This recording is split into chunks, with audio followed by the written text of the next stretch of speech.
An Oxford professor believes that aliens may be breeding with humans, and the world goes, eh.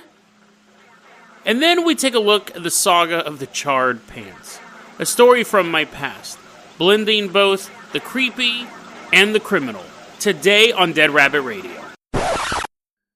What started off as a normal episode talking about two stories, one, are there alien hybrids on the planet? The other one, about charred pants, became a Benadryl-soaked rant, where I only got to cover the first story, and then just kind of petered out at the end. Hybrids, aliens, and what I don't like about them is what we'll talk about today on Dead Rabbit Radio.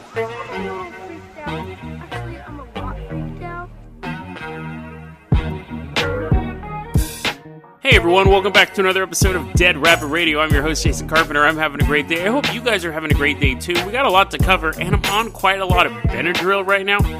I'm super sleepy. I'm recording it late, and I still have to edit it. So let's go ahead and get started before I pass out in front of my mic. Now, the story's been going around that there is a professor, an Oxford professor, who is claiming that aliens are breeding with humans. And it's one of those stories that once you start to look into it, it really isn't as clickbaity as the headlines would read. Shocked, I know you guys are shocked by that, but this professor, his name is Dr. Chyme, and he's a Korean instructor, not for Oxford itself, but Oxford has and it's still technically Oxford, but it's a separate, kind of like a satellite school, I guess would be a good term for it, for Oxford's Oriental Institute. Now, I was always told that Oriental was actually a huge racial slur. You never call an Asian person Oriental. I was corrected of that fact when I was probably like 15, 16. My dad's like, don't say that. They actually find that very offensive. But, so I'm actually, either my dad was wrong and I could use it, or this place is super racist. I don't know. Maybe both. But anyway, so at Oxford's Oriental Institute, there's this doctor who, and he actually put this theory out before. I think it was it was a couple of years ago, maybe close to 2012. And it didn't really generate any waves. And but recently he's done another interview. He wrote this book a while back called Alien Visitations and the End of Humanity. And this is really what he was saying. It's again that hippy-dippy alien nonsense that I absolutely can't stand. We'll get to that in a second, but there's 4 alien races. There's small. That's very descriptive, Professor. Thank you for that. There's tall and bold. I read multiple articles, and I'm like, do they mean tall and bald? Because generally when you describe, if someone goes, so what did the alien look like? You're not like, well, he seemed a little cocky. Tall and bold is basically, you kind of have a crush on him. Oh, he's so dreamy. He's tall, dark, and handsome. He's so bold. He can take charge. Professor, you have to give... How is that going to help me identify whether or not there's an alien hybrid walking around? All you've given me so far is small, which could be anyone.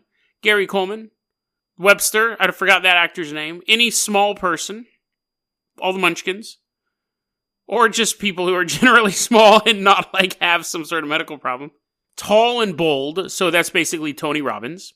The other two he has is, now, again, these are far more descriptive. We had small and tall and bold. Now we have aliens with scales and snake eyes. So do the other two look like normal humans, just one's shorter and one's taller and he's kind of bold, like a Laurel and Hardy type of thing? Because those ones are kind of specific, and really all he had to say was reptilian. Because that's what he's describing. I'm getting these, I'm not paraphrasing.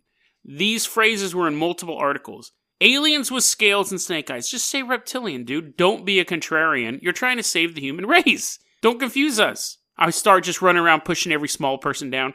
Anyone who's over 6 feet tall and is like an alpha male, they're getting alien smashed. I'm gonna think they're an alien. I'm calling Will Smith. And then insect-like aliens. So those last two, if I saw a man in a bar who looked like a larva about to hatch and turn into a giant bug, I would go, that is an alien hybrid.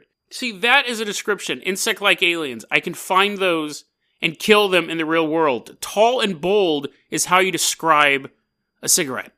But anyways, So these are his 4 races that are here now. And he says that actually they may be standing right in front of you, but we can't see them because our eyes don't work that way. So it's kind of like this. He doesn't necessarily say it's a alien from outer space thing. It could be some sort of interdimensional thing. He says the insect ones rule all of them, conquered all of them. But this is this, so that, okay, fine, whatever. You've created 4 classes that if I ever want to do some cheesy role-playing game, those are the 4 classes you get to choose from. Maybe a human player who's kind of like the baseline, and then the insect is better at like ranged attacks, and he has the flying ability, and then the reptilian dude is just like, can sit on a rock and control his own body temperature. Short guy can like squeeze through tight spaces and turn invisible, like the halflings from D&D. And then the tall and bold guy is your traditional... He'd be an elf, actually. Dude, oh my god, these are just D&D classes. But anyway, so he has these 4 classes, and you think, okay, that's cool, like whatever. There's aliens walking around us. What are they planning on doing? And this is where it gets into the lame stuff. He goes, they're breeding with us, and you're like, oh, that's kind of cool, kind of sexy, banging a fly person. How would you have sex with an insect human? And how would you have babies? Would there be like 100 little human babies pop out of a maggot sack? But anyways, they're here to interbreed. Okay, that's compelling. To help us change the environment. I hate that part of UFOlogy. I hate it, honestly. There's 2 parts of UFOlogy that I just can't stand.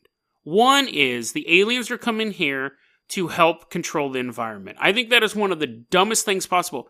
I think if you look, what was that movie called? The Arrival? Actually had it more, if there's any truth to it, more close to the truth. Where the aliens were purposely changing our atmosphere to terraform the planet to match theirs. So all the pollutants that were going in, it was this huge alien conspiracy. Spoiler alert for a 20-year-old movie with Charlie Sheen, but it was... They were basically working at changing the atmosphere of the planet to make it more like theirs. That's far more realistic. Why an alien would care if bottlenose dolphins got soda can rings on their noses, it doesn't make sense.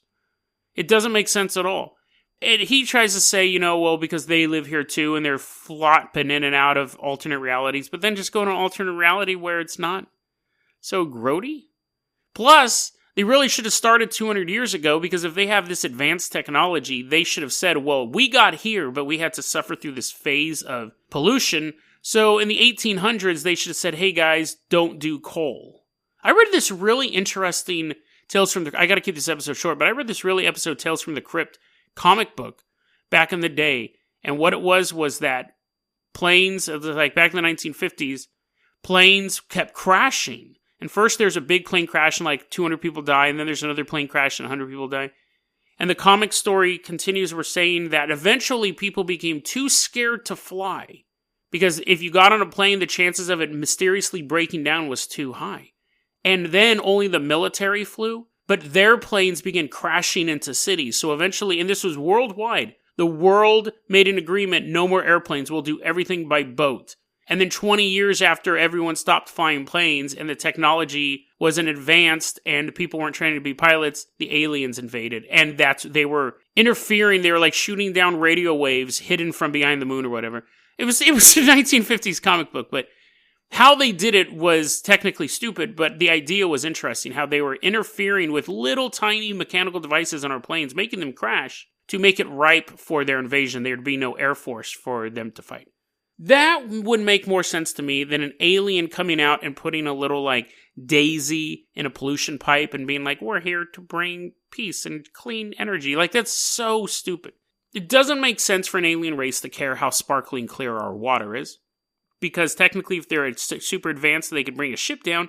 They can put up a purification system. They can build a desalination plant. It doesn't pass the smell test. And I hear constantly that aliens care about our environment. It's so stupid. The thing that really bugs me is the aliens, the spirituality in the aliens, and they want to like help us achieve a spiritual thing too. I think all that's nonsense. We don't even know if aliens exist, and we're already assigning motives to them. And you notice the motives are generally indicative of the person researching them. So a paranoid nutjob believes that the aliens are abducting humans and feeding babies to reptilians in Antarctica. And then a new age person will be like, but they're here to like raise our level to the age of Aquarius and they're all in Mount Shasta and they wear these long white robes. And then this dude and a bunch of environmentalists are like, no, they're here to help us change our environment. This is the true problem our generation is facing. I want to see a hippie really dig into UFOlogy and they have like all of these beads and necklaces and crystals and they're out Mount Shasta and they see a reptilian just tearing apart a dude, just like eating his guts out. And he's like, this is why we're really here. Blah, blah, blah, blah. And then he has to change his whole worldview. But they don't. Because really, I think at the end, they're just selling books. This dude knows that this hippie message of aliens are beneficial to our environment will sell with a particular group of people. People who are Oxford educated, college educated. While the other guy who writes the book about the reptilians, that was an episode we did a long time ago, reptilians stealing people from Idaho and raping and eating them in Antarctica. He knows his audience of people who are going to read that book, i.e., people who get all their information from the internet. So they're never going to cross over. There may be alien hybrids. I don't know. There may be tall, bold people who are actually aliens. I don't know. But until we actually what's interesting is no one ever really assigns motives to anything else. No one says Bigfoot does X because of Y. Sometimes you'll talk about him being like close to nature and something like, which is kind of a no-brainer because he lives in the woods, of course. But with most other things, like popular things, they're not really assigned motives. People don't assign motives to every ghost. I guess they assign motives to demons, but I can't wrap my head around how you go from there's unidentified flying objects in the sky. Therefore, we need to start recycling our plastic bottles more or the aliens are going to be upset. I don't understand that leap of logic. I have an easier time understanding there's unidentified flying objects in the sky. People go missing, ergo the aliens are taking the people. I get that line of logic because we do have people missing all over the planet all the time. We don't find them, unfortunately. It is most likely with a little asterisk there, because I'm not for sure, but it's most likely natural causes or serial killings or people just getting lost and their bones are somewhere in the woods, which is technically a natural cause. But you know what I mean? Like, I can see if there's UFO sightings in a particular area and then there are cows dying of heart attacks, but you think that they got mutilated by laser beams, whatever. That makes more sense. Can't think of a time I've ever read a story there was a UFO sighting in the area and then the next day in Flint, Michigan, you could drink the water coming out of the tap. So I don't understand how they go from bright lights in the sky all the way to Smokey the Bear is an alien. Like, they're pro-environmental. I don't get that. The spiritual thing I can kind of get because you can say, well, this is what the old people saw when they looked up and they saw angels and stuff like that. But even that, it's super bizarre. And you know what? I mean, like, when I read this, I basically groaned out loud when I got to the part about environmentalism. Humans barely care about the environment. Why would people who aren't from here care about this environment? If you go to Mexico, assuming you're not Mexico, if you go to Mexico, I'm sure you're probably more likely to litter than you are to litter in your hometown. If you're from Mexico and you come to Hood River, I'm sure you're more likely to litter in Hood River than you are in your hometown. You don't go to another country and tell them to start recycling, otherwise I guess some people do. I guess environmentalists do, but dude, I just realized something. What if all the aliens are like the same race and some of them are just like hardcore environmentalists, so they're like, that's their thing? And then other ones are like complete psychopaths and that's their thing? Because think about it, if all of a sudden we started sending masses of people across the planet, let's look at it this way. When we loaded up the ships, let's say, so you have the Spanish galleons. You know what I think's so funny? Portugal used to be an empire. I don't know why I find that funny, but I always chuckle to myself when I'm reading something about history and they mention Portugal. It just kind of fell off the map. So bizarre. I was reading something the other day and it said when Spain and Portugal were vying for control, I just kind of chuckled and I'm like, poor Portugal. Aww. I mean, who remembers them? There's like 2 countries who speak Portuguese, and Portugal's one of them. Poor guys. But anyways, so I'm sure they'll get back on top eventually, right? So when these empires were sending out their ships, they would load them full of tradesmen. No, they wouldn't. They'd load them full of soldiers and missionaries and priests. And so, depending on who you met first, really was how you assumed that civilization was. If you happen to meet a conquistador, you're going to be like, oh my god, these dudes are super militant. They have awesome armor, and they might be a god, but they're pointing that giant hollow tube at me. But if you met a priest first, you'd be like, oh, this guy is dressed in like brown robes, and he has a little shaved circle on his head, because I assume they all look like Friar Tuck. And there's a fox and a bear dancing next to him, and he seems pretty chill. He keeps telling me that I'm worshiping the wrong dude, and I'm pretty sure the guy I'm worshiping is right, but this guy's not like putting a metal tube, like, and shooting bullets, or whatever they're called, through my body. And, there could have been some environmentalists on there as well. They're out of that group of soldiers and missionaries, there could have been some people who really like nature, and they're like, don't step on that butterfly. That butterfly will inspire a poet 100 years from now. Don't do it. So maybe that's what it is. Maybe that it isn't that all the aliens are pro-environmentalists or all the aliens are super. I just realized, man, I think blew my own brain. Maybe it's not that all the aliens do have a exact goal. Maybe it's the alien you meet. Maybe it is just this one giant fleet. And what their main purpose is, we don't know. We know that the Spaniards, their real main purpose to coming over was conquering and setting up outposts and stealing all the gold and doing all sorts of stuff. And then, convert some people along the way and maybe study the culture and study the sciences and stuff like that, like pick berries and send them back to Spain and stuff like that. So, wow. Maybe that's why we get all these different reasons for why aliens are here. Whether it's military and they're like hurting us or trying to enlighten us or just trying to make sure we recycle our milk jugs.